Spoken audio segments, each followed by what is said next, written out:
Yes, ശ്രീനാണു Vishwanath, കേന്ദ്രത്തിൻ്റെ contribution നില്ലാണെന്ന് ഞാൻ നേരത്തെ പറഞ്ഞല്ലോ. അത് കൃത്യമായിട്ട് അഡ്വക്കേറ്റ് ബി ഗോപാലകൃഷ്ണൻ ഇവിടെ വിശദീകരിച്ചു എന്താണ് കേന്ദ്രത്തിൻ്റെ റോൾ എന്നുള്ളത്. രണ്ടാമത്തെ കാര്യം, ഈ വിഴിഞ്ഞം തുറമുഖ പദ്ധതിയുടെ പൂർണ്ണ ക്രെഡിറ്റ് ഇടതുമുന്നണി അങ്ങ് ഏറ്റെടുത്തിരിക്കുകയാണ്. എനിക്ക് താങ്കളോട് ചോദിക്കാനുള്ള 2017 അല്ലേ, 2017 തോന്നുന്നു മരീടൈം ആക്ട് അല്ലേ നടപ്പിലാക്കുന്നത്. Kerala maritime board Kerala maritime board act നടപ്പിലാക്കുന്നത് 2017. 8 വർഷം കഴിഞ്ഞു. വിഴിഞ്ഞം മാത്രമല്ല, 17ഓളം അല്ലേ മൈനർ പോർട്ടുകൾ നമ്മുടെ നാട്ടിൽ ഉണ്ട്. അതിൻ്റെയൊക്കെ അവസ്ഥ എന്താണ്? ഈ വിഴിഞ്ഞത്തിന് വേണ്ടി വാദമുന്നയിക്കുന്നവർ അല്ലെങ്കിൽ വിഴിഞ്ഞം ഞങ്ങളുടെ ബേബിയാണ് എന്ന് പറയുന്നവർ ഈ ചെറിയ തുറമുഖങ്ങളുടെ കാര്യത്തിൽ എന്ത് നടപടി സ്വീകരിക്കുന്നു?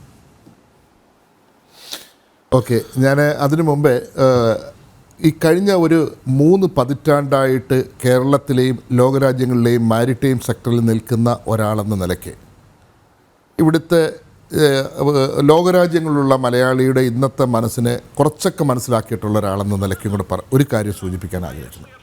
നാം ഈ വിവാദം, അതായത് ആരോഗ്യപരമായിട്ടുള്ള ചർച്ചകളും വിവാദങ്ങളും ഒക്കെ നമ്മളെ സംബന്ധിച്ചിടത്തോളം നമുക്ക് പ്രോത്സാഹിപ്പിക്കാവുന്നതൊക്കെയാണ്. ഇത് ആവശ്യത്തിലധികം നമ്മളിപ്പോൾ ഈ പറയുന്ന തുറമുഖത്തിൻ്റെ കാര്യത്തിനകത്തിലേക്കായിട്ടില്ലേ. അവിടെ ഞാനൊരു ചരിത്രം ഓർമ്മിപ്പിക്കാനും കൂടെ ഈ അവസരം എടുക്കുകയാണ്. ഈ 1498 പോർച്ചുഗീസുകാർ അല്ലെങ്കിൽ വാസ്കോഡി ഗാമ കേരളത്തിൽ എത്തിയപ്പോൾ കോഴിക്കോട് കാപ്പാട് എത്തിയ കാലം തൊട്ടുള്ള ചരിത്രം പരിശോധിച്ചാൽ സാമൂതിരി, കോലോത്തിരി, കോഴിക്കോട്, കൊച്ചി നാട്ടുരാജാക്കന്മാർ തമ്മിലുണ്ടായിട്ടുള്ള അങ്ങോട്ടും ഇങ്ങോട്ടുമുള്ള വിവാദം അല്ലെങ്കിൽ ഈഗോ അല്ലെങ്കിൽ മറ്റു തരത്തിലുള്ള ഇഷ്യൂസിൻ്റെ ഭാഗമായിട്ടാണ് അവർക്കിവിടെ ആധിപത്യം സ്ഥാപിക്കാൻ കഴിഞ്ഞു. അത് കഴിഞ്ഞ് ഫ്രഞ്ചുകാർ വരുന്നു, ഡച്ചുകാർ വരുന്നു, ഈസ്റ്റ് ഇന്ത്യ കമ്പനി സ്ഥാപിക്കുന്നു, ഇന്ത്യയുടെ സ്വാതന്ത്ര്യം നഷ്ടപ്പെടുന്നു, ഇന്ത്യയുടെ മാരിടൈം ലൈഫിൻ്റെ തന്നെ നട്ടെല്ല് നഷ്ടപ്പെട്ടു പോകുന്നത്. അപ്പം നമ്മളെ സംബന്ധിച്ചിടത്തോളം ആ ചരിത്രങ്ങൾ നാം ഉൾക്കൊള്ളണം. വിവാദങ്ങളോ അല്ലെങ്കിൽ പരസ്പരം ഇത്തരത്തിലുള്ള ഇഷ്യൂസുകളോ ഒരു വലിയ പ്രതീക്ഷയോടുകൂടിയാണ് ഇന്ന് ഈ രാജ്യം, ലോകത്തുള്ള മലയാളികളും അല്ലെങ്കിൽ ലോകത്തുള്ള ഇന്ത്യൻ കമ്മ്യൂണിറ്റിയും വിഴിഞ്ഞം തുറമുഖത്തെ കാണുന്നത്. ദയവായിട്ട് എല്ലാവർക്കും ഈ പറഞ്ഞ മാതിരി മാധ്യമങ്ങളിൽ കൂടെയും അതുപോലെ തന്നെ ഗൂഗിൾ ഇൻഫർമേഷനിൽ കൂടെയും എല്ലാം കിട്ടും. ദയവ് ചെയ്തിട്ട് നമ്മൾ ഇനിയെങ്കിലും ഇത്തരത്തിലുള്ള വിവാദത്തിൽ നിന്നും മാറി നിൽക്കാൻ വേണ്ടി തയ്യാറാകണം. സാർ, അനിൽ നമ്പ്യാർ പറഞ്ഞ കാര്യത്തിലേക്ക് ഞാൻ വരുന്നതിന് മുമ്പേ തന്നെ അടുത്തതായിട്ട് നാം ശ്രദ്ധിക്കേണ്ട വേറൊരു കാര്യം, ഇന്ന് വിഴിഞ്ഞം തുറമുഖത്തിൻ്റെ ഉദ്ഘാടനം നടക്കുന്ന അല്ലെങ്കിൽ രാജ്യത്തിന് സമർപ്പിക്കുന്ന ഈ സാഹചര്യത്തിലെ വളരെ ഇമ്പോർട്ടൻ്റായിട്ടുള്ള മാറ്റം ലോക വാണിജ്യ രംഗത്തും ലോക വാണിജ്യ സംസ്കാരത്തിനകത്തിലും പുതിയ മാറ്റങ്ങൾ വന്നുകൊണ്ടിരിക്കുകയാണ്. അമേരിക്കൻ പ്രസിഡന്റ് ട്രംപ് അവിടുത്തെ തീരുവയെ സംബന്ധിച്ച്, യൂറോപ്യൻ യൂണിയൻ തീരുവയെ സംബന്ധിച്ചെടുത്ത്, കോവിഡിന് ശേഷമുള്ള ഈ പറയുന്ന ചൈനയിൽ നിന്നുള്ള ബിസിനസ്സിൻ്റെ വിഡ്രോവൽസ്, ഇത് എല്ലാം നടക്കുന്ന ഒരു സമയത്താണ് നമ്മളെ സംബന്ധിച്ചിടത്തോളം വിഴിഞ്ഞം എന്ന് പറയുന്ന ഇന്ത്യയുടെ ലോകരാജ്യത്തിൻ്റെ സപ്ലൈ ചെയിനിൻ്റെ ആണിക്കല്ലാകാൻ പറ്റുന്ന വിഴിഞ്ഞം ഓപ്പൺ ചെയ്യുന്ന ഈ സമയം. അപ്പോൾ ഇവിടെ നാം ചെയ്യേണ്ടത് വളരെ വിവേകത്തോടു കൂടി, അതായത് G20 ഇന്ത്യ പ്ലാൻ ചെയ്തിരിക്കുന്ന ഇന്ത്യ, മിഡിൽ ഈസ്റ്റ്, യൂറോപ്പ് എന്ന് പറയുന്ന ലോജിസ്റ്റിക്സ് കോറിഡോറിനെ ഉപയോഗപ്പെടുത്തിക്കൊണ്ട് ഇന്ത്യയുടെ എല്ലാ ഭാഗത്തും, അതായത് നമ്മൾ പോർട്ടെന്ന് പറയുന്നതിൻ്റെ ഒരു സ്ഥലത്ത് നമ്മൾ ഇൻഫ്രാസ്ട്രക്ചർ ഡെവലപ്പ് ചെയ്യുമ്പോൾ ഇവിടെ നാം ചെയ്യേണ്ട മറ്റ് ചില കാര്യങ്ങൾ, അതിനകത്തിൽ ഒരു കുറവായിട്ട് കാണാതെ പാർലമെൻറ്റേറിയൻസ്, ലെജിസ്ലേച്ചേഴ്സ്, എല്ലാ പൊളിറ്റിക്കൽ ലീഡേഴ്സ്, അതായത് ഇപ്പോൾ ബ്ലോക്ക് പഞ്ചായത്ത്, ഗ്രാമപഞ്ചായത്ത്, ജില്ലാ പഞ്ചായത്ത്, എല്ലാവിധ പഞ്ചായത്ത്, ദാറ്റ് മീൻസ് സാധാരണ ജനങ്ങളിൽ തൊട്ട് നമ്മൾ ഈ പറയുന്ന ലോകത്തിനാവശ്യമായിട്ടുള്ള കാർഗോ എന്തൊക്കെയാണ്, ഡിമാൻഡ് സപ്ലൈയെ എങ്ങനെ നമുക്ക് ഡെവലപ്പ് ചെയ്തെടുക്കാൻ പറ്റും, ഈ ഉദ്ദേശത്തോടു കൂടിയാണ് 2016 ഇന്ത്യ ഗവൺമെൻറ് ഏറ്റവും സുശക്തമായിട്ടുള്ള, അതായത് പുതിയ പോർട്ടുകൾ ഉണ്ടാക്കുന്നത്, പോർട്ടുകളെ നവീകരിക്കുന്ന സാഗർമാല പദ്ധതി ഉണ്ടാക്കിയിരിക്കുന്നത്. ഇന്ത്യയിലെ എല്ലാ ഭാഗത്തേക്കും കണക്ടിവിറ്റി, ഇന്ത്യക്ക് 9 കോസ്റ്റൽ സ്റ്റേറ്റ് ആണുള്ളത്. ബാക്കിയുള്ള എല്ലാ സ്റ്റേറ്റുകളെയും നമുക്ക് കണക്ട് ചെയ്യത്തക്ക തരത്തിലേക്കുള്ള, ഇന്ത്യക്ക് മറ്റ് അതിർത്തി രാജ്യങ്ങളുമായിട്ട് കണക്ട് ചെയ്യത്തക്ക തരത്തിലേക്കുള്ള റോഡ് കണക്ടിവിറ്റിയുടെയും ലോജിസ്റ്റിക്സ് പാർക്കുകളുടെയും ഇൻഡസ്ട്രിയൽ പാർക്കുകളെയും എല്ലാം കണക്ട് ചെയ്യുന്ന ഭാരത് മാല എന്നുള്ളൊരു കാര്യം കൊണ്ടുവന്നിരിക്കുന്നത്. ഇത് കൂടാതെ ഇന്ത്യ ഗവൺമെൻറ് മുന്നോട്ട് വച്ചിരിക്കുന്ന മാരിടൈം വിഷൻ 2030 എന്ന് പറയുന്നത്, അതായത് എങ്ങനെ നമ്മൾക്ക് ഈ പറയുന്ന ലോകരാജ്യത്തിന് വേണ്ട വ്യാപാരവും ഇന്ത്യയിലേക്ക് വരുന്ന ഇന്ത്യൻ കമ്മ്യൂണിറ്റിക്ക് ആവശ്യമായിട്ടുള്ള ട്രേഡിനെ ലോജിസ്റ്റിക്സ് കോസ്റ്റ് കുറച്ചുകൊണ്ട് നമുക്ക് എങ്ങനെ ചെയ്യാൻ വേണ്ടി പറ്റും, റീജിയണൽ ബിസിനസ്സിനെയും റീജിയണൽ ഓപ്പർച്യൂണിറ്റിയെയും എങ്ങനെ നമുക്ക് കൊണ്ടുവരാൻ വേണ്ടി പറ്റുമെന്നുള്ള തരത്തിലേക്ക് വന്നിരിക്കുന്നത്. ഇതിനോടൊപ്പം തന്നെ ഇന്ത്യ ഗവൺമെൻറ് പ്ലാൻ ചെയ്തിരിക്കുന്ന ലോജിസ്റ്റിക്സ് പോളിസികൾ, അതായത് ഇന്ത്യ ഫേസ് ചെയ്യപ്പെടുന്ന ചില പ്രശ്നങ്ങളുണ്ട്. അതായത് ചൈന അല്ലെന്നുണ്ടെങ്കിൽ മറ്റു തരത്തിലേക്കുള്ള ഡെവലപ്ഡ് കൺട്രീസിനകത്തിലെ ലോജിസ്റ്റിക്സ് കോസ്റ്റ് 16 to 18% നിൽക്കുമ്പോൾ, ഇന്ത്യ എന്ന് പറയുന്ന 8, 9, 10 നിൽക്കുമ്പോൾ ഇന്ത്യയുടെ ലോജിസ്റ്റിക്സ് കോസ്റ്റ് എന്ന് പറയുന്നത് 16 to 18 ആണ്. അപ്പോൾ ആ ലോജിസ്റ്റിക്സ് കോസ്റ്റ് കുറച്ചുകൊണ്ട് നമ്മൾ കൊണ്ടുവരാൻ വേണ്ടിയാണ് സാഗർമാല, ഭാരത്മാല, PM ഗതിശക്തി, ഈ പറയുന്ന മാരിടൈം വിഷൻ 2030 ഇത്തരത്തിൽ നമ്മൾ ഹ്യൂജ് ഫണ്ടുകൾ ചെലവാക്കി ചെയ്യുന്നത്. കേരള ഗവൺമെൻറ് തന്നെ ഈ പറയുന്ന കേരളത്തിലെ മാരിടൈം സെക്ടറിനെ ഡെവലപ്പ് ചെയ്യാൻ വേണ്ടി ലോജിസ്റ്റിക്സ് പോളിസികളും ഇൻഡസ്ട്രിയൽ പോളിസികളും അതുപോലെ തീരദേശ പിന്നെ റോഡുകളുടെ വികസനവും ഒക്കെ ബന്ധപ്പെട്ടിട്ടുള്ള കാര്യങ്ങൾ നടക്കുന്നു. അപ്പോൾ നാം ഇപ്പോൾ ഇവിടെ ചെയ്യേണ്ട ആദ്യത്തെ കാര്യം, ഇന്നത്തെ ദിവസം, അതായത് നമുക്കേതായാലും വിഴിഞ്ഞം തുറമുഖത്തിൻ്റെ 1ാം ഫേസ് നമുക്ക് റിയാലിറ്റിയിലേക്ക് വന്നു. നമ്മളെ സംബന്ധിച്ചിടത്തോളം കാർഗോയുടെ ഉൽപ്പാദനം കൂട്ടുന്നതായിരിക്കണം. നമ്മുടെ ചുറ്റുപാടും ഇരിക്കുന്ന ചെറുപ്പക്കാർ ഇവിടെ നിന്ന് നാട് വിട്ട് മറ്റ് സ്ഥലങ്ങളിലേക്ക് പോകുന്നു. അപ്പോൾ ഈ ഒരു സാഹചര്യത്തിൽ നാം ആലോചിക്കേണ്ടത് ഗ്രാമം തൊട്ട് കാർഗോയുടെ ഉൽപ്പാദനത്തെ എങ്ങനെ നമുക്ക് ചെയ്യാൻ വേണ്ടി പറ്റും, എങ്ങനെ നമുക്ക് വാല്യൂ ആഡഡ് പ്രോഡക്റ്റുകൾ കൊണ്ടുവരാൻ വേണ്ടി പറ്റും, എങ്ങനെ കോസ്റ്റൽ ടൂറിസത്തെ നമുക്ക് എടുക്കാൻ വേണ്ടി പറ്റും, ഫിഷർമാൻ കമ്മ്യൂണിറ്റിയുടെ സപ്പോർട്ടോടുകൂടി ഫിഷറീസിനെയും മറ്റു തരത്തിലേക്ക് നമുക്ക് എങ്ങനെ കൊണ്ടുവരാൻ വേണ്ടി പറ്റും, ഇൻലാൻഡ് വാട്ടർ ട്രാൻസ്പോർട്ടേഷനെ എങ്ങനെ ഡെവലപ്പ് ചെയ്യാൻ വേണ്ടി പറ്റും, ഇൻലാൻഡ് കണ്ടെയ്നർ ഡിപ്പോർട്ടും അല്ലെങ്കിൽ ICDയും വെയർ ഹൗസുകളും എങ്ങനെ ഡെവലപ്പ് ചെയ്യാൻ പറ്റും, മാരിടൈം തലത്തിലേക്ക് വേണ്ട തരത്തിലേക്കുള്ള, ഇന്ന് തന്നെ പ്രധാനമന്ത്രി പറഞ്ഞ ഏറ്റവും പ്രധാനപ്പെട്ട ഒരു കാര്യമുണ്ട്. ഇന്ത്യ 3,25,000 സീ ഫെയേഴ്സിനെ സപ്ലൈ ചെയ്തൊരു രാജ്യമായിട്ട് മാറി. ലോകം അതായത് ഒരു ഓഷ്യൻ ബേസ്ഡ് എക്കോണമി അല്ലെങ്കിൽ ബ്ലൂ എക്കോണമിയിലേക്ക് മാറുന്ന ഒരു സസ്റ്റൈനബിൾ ഡെവലപ്മെൻറ്റിലേക്ക് പോകുമ്പോൾ ലോകത്തിന് ആവശ്യം എന്ന് പറയുന്നത് സ്കിൽഡ് ആയിട്ടുള്ള, ക്വാളിഫൈഡ് ആയിട്ടുള്ള കാര്യങ്ങൾ ചെയ്യാൻ കഴിവുള്ള സുശക്തമായ മാൻ പവറിന് ആവശ്യമുണ്ട്.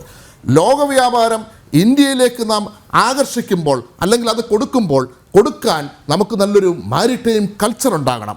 നമ്മളെ സംബന്ധിച്ചിടത്തോളം അന്താരാഷ്ട്ര വ്യാപാരത്തിൻ്റെ എല്ലാ ഗതിവിഗതികൾക്കും അനുസരിച്ചിട്ട് IT സെക്ടറിനെ കൊണ്ടുവരണം, എഞ്ചിനീയറിങ്ങിനെ കൊണ്ടുവരണം, നാവിഗേഷനെ കൊണ്ടുവരണം, ഷിപ്പിങ്ങിനെ കൊണ്ടുവരണം, ലോജിസ്റ്റിക്സിനെ കൊണ്ടുവരണം, മാരിടൈം ലോയെ കൊണ്ടുവരണം, മാരിടൈം ആർബിട്രേഷനെ കൊണ്ടുവരണം, മറൈൻ സർവേ കൊണ്ടുവരണം, മറൈൻ ഇൻഷുറൻസിനെ കൊണ്ടുവരണം.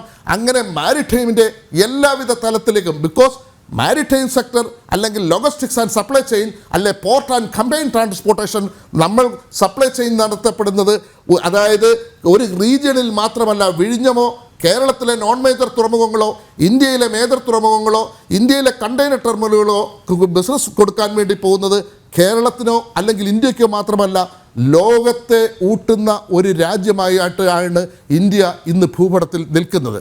അപ്പോൾ അവിടെ ഞാൻ പറഞ്ഞു വരുന്നത്, ഇതിന് നമുക്ക് വേണ്ടത് മറ്റൊരു സംസ്കാരമാണ്. ഇന്നലെ വരെയും ഇന്ന് വരെയും ഞാനൊക്കെ കഴിഞ്ഞ 20 വർഷമായിട്ട് വിഴിഞ്ഞം തുറമുഖത്തിനാൽ കാര്യത്തെക്കുറിച്ച് ബ്ലൂ എക്കോണമിയെയും ലോജിസ്റ്റിക്സിനെ കുറിച്ച് പറയുമ്പോൾ ഇവിടെ പലർക്കും ആ വാക്ക് പോലും അറിയത്തില്ലായിരുന്നു. ഞങ്ങളെപ്പോലുള്ളവർ ഞങ്ങളുടെ നിരന്തരമായിട്ടുള്ള പഠനവും ഞങ്ങളുടെ എത്രയോ ലക്ഷക്കണക്കിന് രൂപയാണ് ഞങ്ങളതിൻ്റെ പുസ്തകങ്ങൾ വാങ്ങിക്കാനും ലോകരാജ്യങ്ങൾ സഞ്ചരിക്കാനും പഠിക്കാനും. ഞങ്ങൾക്കാർക്കും ഈ പോർട്ടിനകത്തിൽ അവകാശമില്ലേ? അവകാശങ്ങൾ ഉന്നയിക്കാൻ വേണ്ടി അല്ല ഇപ്പോൾ. കാരണം മഹത്തായ ഒരു മാരിടൈം ചരിത്രമുള്ള രാജ്യം. നമ്മുടെ നാട്ടിൽ നിന്നും ബ്രെയിൻ ഡ്രെയിൻ ധാരാളം നടക്കുന്നു, നമ്മുടെ നാട്ടിൽ വൃദ്ധസദനങ്ങൾ ധാരാളം കൂടുന്നു. നമ്മുടെ നാട്ടിലേക്ക് ബിസിനസ്സുകൾ കൊണ്ടുവരണം, നമ്മുടെ നാട്ടിലേക്ക് ടൂറിസം കൊണ്ടുവരണം. അടുത്ത തന്നെ ഞാൻ വേറൊരു കാര്യം കൂടെ, ഇത് ഗോപാലകൃഷ്ണൻ സാർ ഉൾപ്പെടെയുള്ളവരുടെ ശ്രദ്ധയിലേക്ക് ഞാൻ കൊണ്ടുവരികയാണ്, അതല്ലെങ്കിൽ എല്ലാ പൊളിറ്റിക്കൽ ലീഡേഴ്സിൻ്റെ ശ്രദ്ധയിലേക്ക് കൊണ്ടുവരികയാണ്. കേരളത്തെ മാരിടൈം എഡ്യൂക്കേഷൻ്റെ ഹബ്ബാക്കി മാറ്റണം.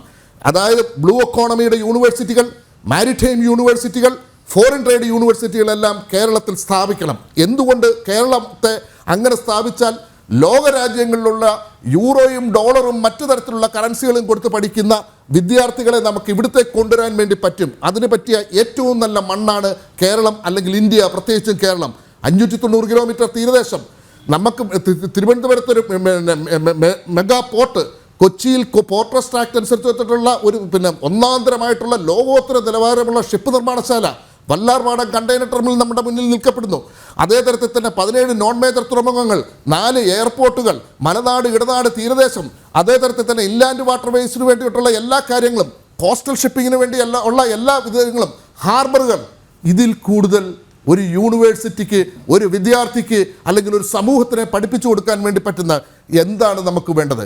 അപ്പോൾ വിഴിഞ്ഞം തുറമുഖം എന്ന് പറയുമ്പോൾ കാർഗോയിലും കണക്ടിവിറ്റിയിലും അതിനെ മാത്രമായിട്ട് റൗണ്ട് ചെയ്തിട്ട് നമ്മളുടെ ചർച്ചകൾ കൊണ്ടുപോകരുത്.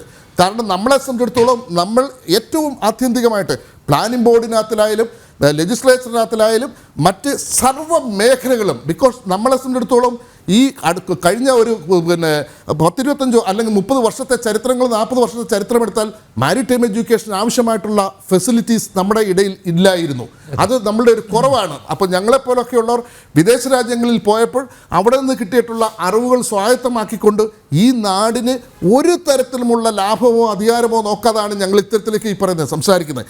ഇത് ഞാൻ പറയാൻ കാരണം ഇന്നത്തെ ചർച്ചകൾ കേട്ടുകൊണ്ട്, ഇപ്പോഴത്തെ ഈ ചർച്ചയല്ല, ലോകരാജ്യങ്ങളിലുള്ള ഒരുപാട് ആൾക്കാരുമായിട്ട് ഞാൻ വേൾഡ് മലയാളി കൗൺസിലിൻ്റെ ബ്ലൂ എക്കോണമി ഫോറത്തിൻ്റെ ഗ്ലോബൽ ചെയർമാൻ എന്ന നിലയ്ക്ക് ഒരുപാട് തരത്തിലേക്കുള്ള വാട്സാപ്പ് മെസ്സേജുകളൊക്കെ കാണുമ്പോൾ ജനം വളരെ പ്രതീക്ഷയോടുകൂടി അഭിമാനത്തോടുകൂടി നിൽക്കുന്ന ഒരു വല്ലാത്ത നിമിഷമാണ് ഇപ്പോൾ എന്ന് പറയുന്നത്. തൻ്റെ രാജ്യം ലോകരാജ്യത്തിനെ ഊട്ടാൻ വേണ്ടുന്ന സപ്ലൈ ചെയിൻ മാനേജ്മെൻറ്റിന് വേണ്ടി വരുന്ന ലോക വ്യാപാരത്തിൻ്റെ 95% വരുന്ന ട്രേഡിന് ആവശ്യമായിട്ടുള്ള എല്ലാവിധ ഫെസിലിറ്റീസും കൊടുക്കത്തക്ക തരത്തിലേക്ക് നിൽക്കുന്ന ഒരു സാഹചര്യത്തിലേക്കാണ് പോകുന്നത്. അപ്പോൾ ഞാൻ ചുരുക്കി പറയാൻ വേണ്ടി ഉദ്ദേശിക്കുന്നു, നമ്മൾ ഒരു മാറി ചിന്തിക്കണം. നമ്മളുടെ അടുത്ത വരുന്ന 2028 അടുത്ത ഫേസ് പൂർണ്ണമാകുമ്പോഴത്തേക്ക് കേന്ദ്ര ഗവൺമെൻറ് 2047 ഇന്ത്യ ഒരു ഡെവലപ്ഡ് കൺട്രി ആക്കാൻ വേണ്ടി ശ്രമിക്കുമ്പോൾ, 2030 മാരിടൈം മിഷൻ സക്സസ് ആക്കാൻ വേണ്ടി ശ്രമിക്കുമ്പോൾ, കേരള ഗവൺമെൻറ് സുസ്ഥിര വികസനം അല്ലെന്നുണ്ടെങ്കിൽ സുസ്ഥിര ലോജിസ്റ്റിക്സ് പോളിസികളിലേക്ക് പോകണമെന്ന് ആഗ്രഹിക്കുമ്പോൾ ഈ ഗവൺമെൻറ്റുകൾ നൽകപ്പെടുന്ന അതായത് ഞാൻ ഈ ഇന്ത്യയുടെ ലോജിസ്റ്റിക്സ് പോളിസിയും സാഗർമാലയൊക്കെ വളരെ ആധികാരികമായിട്ട് പഠിച്ചിട്ടുള്ളതാണ്. ഒപ്പം തന്നെ സിംഗപ്പൂർ പോർട്ടിനെ കുറിച്ചും ബുസാൻ പോർട്ടിനെ കുറിച്ചും ജബലാലി പോർട്ടിനെ കുറിച്ചും ഹോങ്കോങ്ങിനെ കുറിച്ചും ചൈനയെ കുറിച്ചിട്ടുള്ളതിനകത്തിലും നെതർലൻഡിലെ പോർട്ടുകളെ കുറിച്ചിട്ടുള്ളതിനകത്തിലും ഒക്കെ ഞങ്ങളെ സംബന്ധിച്ചിടത്തോളം പഠിക്കുമ്പോൾ ദി ബെസ്റ്റ് ഇൻ ദ വേൾഡാണ് ഇന്ത്യൻ മാരിടൈം പോളിസിയും ബാക്കിയുള്ള പല കാര്യങ്ങളും. പക്ഷേ സംഭവിച്ചു പോകുന്ന ട്രാജഡി, നമ്മൾ പലപ്പോഴും അതിൻ്റെ ആധികാരികമായിട്ടുള്ള നോളജിലേക്ക്, സ്കില്ലിലേക്ക്, അതിനാവശ്യമായിട്ടുള്ള കാര്യങ്ങളിലേക്ക് നാം പോകാതെ ഇപ്പം തന്നെ നമ്മളൊന്ന് നോക്കൂ, കഴിഞ്ഞ എത്ര ദശാബ്ദമായിട്ട് നമ്മൾ ഈ പറയുന്ന വിവാദത്തിൻ്റെ പിന്നിലാണ്. നമ്മുടെ മുന്നിലിരിക്കുന്ന നമ്മുടെ ചെറുപ്പക്കാർ, ഈ പറയുന്ന അല്ലെങ്കിൽ രക്ഷകർത്താക്കൾ, നമ്മൾ പറയുന്നിട്ടുണ്ടോ വിഴിഞ്ഞം തുറമുഖം വരുമ്പോൾ മാരിടൈം എഡ്യൂക്കേഷനെ നമുക്ക് ഇങ്ങനെ തരത്തിൽ ഡെവലപ്പ് ചെയ്യണം? നമ്മൾ പറയുന്നുണ്ടോ മാരിടൈം ലീഗൽ എഡ്യൂക്കേഷൻ ഇങ്ങനെ വേണം? ലോക ചരക്ക് വ്യാപാരത്തിൻ്റെ 95% നടക്കുന്നത് ഈ മൾട്ടി മോഡൽ ട്രാൻസ്പോർട്ടേഷനിലാണെങ്കിൽ, സുരേഷ് സാർ ഉൾപ്പെടെ അഡ്വക്കേറ്റ് ആണല്ലോ സാർ, നമ്മുടെ ഇടയിൽ എത്ര മാരിടൈം ലോയേഴ്സ് ഉണ്ട്? നമ്മുടെ ഇന്ത്യൻ കസ്റ്റംസ് ആക്ട് 1962 താരിഫ് ആക്റ്റും ഇല്ലാതെ നമ്മളെ സംബന്ധിച്ചിടത്തോളം ഒരു അന്താരാഷ്ട്ര വ്യാപാരം നടത്താൻ പറ്റുമോ? എക്സ്പോർട്ട് ഇമ്പോർട്ട് നടത്താൻ പറ്റുമോ? നമ്മുടെ സമൂഹത്തിനകത്തിലെ കേരളത്തിൽ വിഴിഞ്ഞം തുറമുഖം അല്ല 17 നോൺ മേജർ, ഈ അനിൽ നമ്പ്യാർ ചോദിച്ച ചോദ്യത്തിലൂടെ ഞാൻ പറയുന്നു, 17 നോൺ മേജർ തുറമുഖമുണ്ട്. കൊച്ചിൻ പോർട്ട് ട്രസ്റ്റിൻ്റെ കീഴിലൊരു പോർട്ടുണ്ട്, വല്ലാർപാടത്ത് പോർട്ടുണ്ട്, ഇത്രയും പോർട്ടുണ്ട്. നമ്മുടെ നാട്ടിൽ നിന്നും എക്സ്പോർട്ട് ഇമ്പോർട്ട് ബിസിനസ് നടക്കണം എങ്കിൽ ഇന്ത്യയിൽ എവിടെ നിന്നായാലെങ്കിലും അല്ലെങ്കിൽ ലോകത്ത് എവിടെയായാലും അവിടെ കസ്റ്റംസ് ഇല്ലാതെ പറ്റത്തില്ല. നമ്മുടെ നാട്ടിൽ തുറമുഖം എന്ന് പറയുന്ന ഇൻഫ്രാസ്ട്രക്ചർ വന്നപ്പോൾ നമ്മൾ എവിടെയാണ് നമ്മുടെ കുട്ടികളെയും നമ്മുടെ സമൂഹത്തെയും നമ്മൾ കസ്റ്റംസിനെ കുറിച്ച് പഠിപ്പിക്കുന്നത്? അല്ലെങ്കിൽ ഇത്തരത്തിൽ അപ്പോൾ എന്ത് ചെയ്യുന്നു? ഒരു സ്ഥലത്ത് നമ്മൾ ഇൻഫ്രാസ്ട്രക്ചർ ഡെവലപ്പ് ചെയ്യുന്നു, ബില്യൺസ് ഓഫ് റുപ്പീസ് നമ്മൾ അതിനുവേണ്ടി കൊടുക്കുന്നു. മറു സൈഡിൽ നമ്മൾ ഇത്തരത്തിലേക്കുള്ള പല കാര്യത്തിലും, ഞാൻ ഒരിക്കലും ചർച്ചകൾക്കോ ഡിബേറ്റുകൾക്കോ മറ്റുള്ള കാര്യത്തിനൊന്നും തന്നെ എതിരായിട്ടല്ല ഞാൻ പറയുന്നത്. അതുണ്ടെങ്കിൽ മാത്രമേ ഒരു ഹെൽത്തി സമൂഹം ഉണ്ടാകുള്ളൂ. പക്ഷേ ഈ മേഖലയിൽ കൂടെ നമ്മൾ ഫോക്കസ് ചെയ്യണം. അതല്ല എങ്കിൽ ഇപ്പൊ ഈ പറയുന്ന നോൺ മേജർ തുറമുഖങ്ങൾക്ക് എന്തു സംഭവിച്ചു എന്ന് ചോദിച്ചാൽ അടുത്ത ദിവസം തൊട്ട് തന്നെ ചർച്ച ചെയ്യപ്പെടേണ്ട മറ്റൊരു വിഷയമാണ് വിഴിഞ്ഞം മാതിരി തന്നെ കേരളത്തിൻ്റെ ഓണർഷിപ്പിലുള്ള കേരള മാരിടൈം ബോർഡ് ആക്ട് 2017 അനുസരിച്ചിട്ട് രൂപീകരിച്ചിരിക്കുന്ന മാരിടൈം സെക്ടറിനകത്തിൽ കുറവുകളുണ്ടോ? നമ്മൾ കുറ്റപ്പെടുത്താൻ വേണ്ടിയല്ല, അതിനെ എങ്ങനെ നമുക്ക് ഡെവലപ്പ് ചെയ്തെടുക്കാൻ വേണ്ടി, അതിനെ വിഴിഞ്ഞത്തോട് എങ്ങനെ കണക്ട് ചെയ്യാൻ പറ്റും, അതിനെ കൊച്ചിയിലെ മേജർ പോർട്ടുമായിട്ട് എങ്ങനെ കണക്ട് ചെയ്യാൻ പറ്റും, അതിനെ വല്ലാർപാടത്തോട് നമ്മൾ എങ്ങനെ കണക്ട് ചെയ്യാൻ പറ്റും, മേജർ പോർട്ടും നോൺ മേജർ പോർട്ടും വിഴിഞ്ഞം എന്ന് പറയുന്ന, അതായത് മെഗാ പോർട്ട് എന്ന് പറയുന്നതിൻ്റെ 1ാം സ്റ്റേജിലേ ആയിട്ടുള്ളൂ. ഇതിനെ കൂടെ കണക്ട് ചെയ്തുകൊണ്ട് നമുക്ക് എങ്ങനെ കൊണ്ടുപോകാൻ വേണ്ടി പറ്റും, ടൂറിസത്തെ എങ്ങനെ കൊണ്ടുപോകാൻ പറ്റും, ചിന്തിക്കേണ്ടത് മാറിയാണ്. തീർച്ചയായും അതിനെ കൂടി ഉൾപ്പെടുത്തണം അല്ലേ? തീർച്ചയായിട്ടും. അല്ലാതെ നമ്മളെ സംബന്ധിച്ചിടത്തോളം ഇത് നോക്കൂ, പോർട്ട് കേവലം ഒരു അടിസ്ഥാന സൗകര്യം മാത്രമാണ്. വള്ളങ്ങൾക്കും ഷിപ്പുകൾക്കും വന്ന് ആങ്കർ ചെയ്തു ബർത്ത് ചെയ്തു അതിലെ കാർഗോയെ കരയ്ക്ക് കൊടുക്കണം, അല്ലെങ്കിൽ പാസഞ്ചേഴ്സിനെ കരയിലേക്ക് കൊണ്ടുവരണം, കാർഗോയെയും പാസഞ്ചേഴ്സിനെയും വള്ളത്തിലേക്ക് അല്ലെങ്കിൽ ബോട്ടിലേക്ക് കൊടുക്കണം. അതിനുള്ള അടിസ്ഥാന സൗകര്യമാണ്. ആ അടിസ്ഥാന സൗകര്യങ്ങളെ ഉപയോഗപ്പെടുത്തിക്കൊണ്ട് ഇന്ന് പ്രൈം മിനിസ്റ്റർ പറഞ്ഞ മാതിരി, CM പറഞ്ഞ മാതിരി നമ്മളെ സംബന്ധിച്ചിടത്തോളം നമ്മൾ നാവിഗേഷൻ ഡെവലപ്പ് ചെയ്യണം. അപ്പോൾ സീഫെയർസിനെ നമ്മൾ കൂടുതൽ ഡെവലപ്പ് ചെയ്തെടുക്കണം. Ship repairing, ship building, ship manage. കാരണം ലോകം 95% വ്യാപാരം ഇങ്ങനെ നടക്കുമ്പോൾ ബ്ലൂ എക്കോണമിയിലേക്ക് മാരിടൈം മേഖല മാറുമ്പോൾ എത്രമാത്രം ഷിപ്പ് വേണം. ഇപ്പം നമ്മളിവിടെ പറഞ്ഞല്ലോ MS ഇറാനി എന്ന് പറയുന്ന ഒരു വലിയ കപ്പൽ ഇവിടെ വന്നെന്ന് പറഞ്ഞു.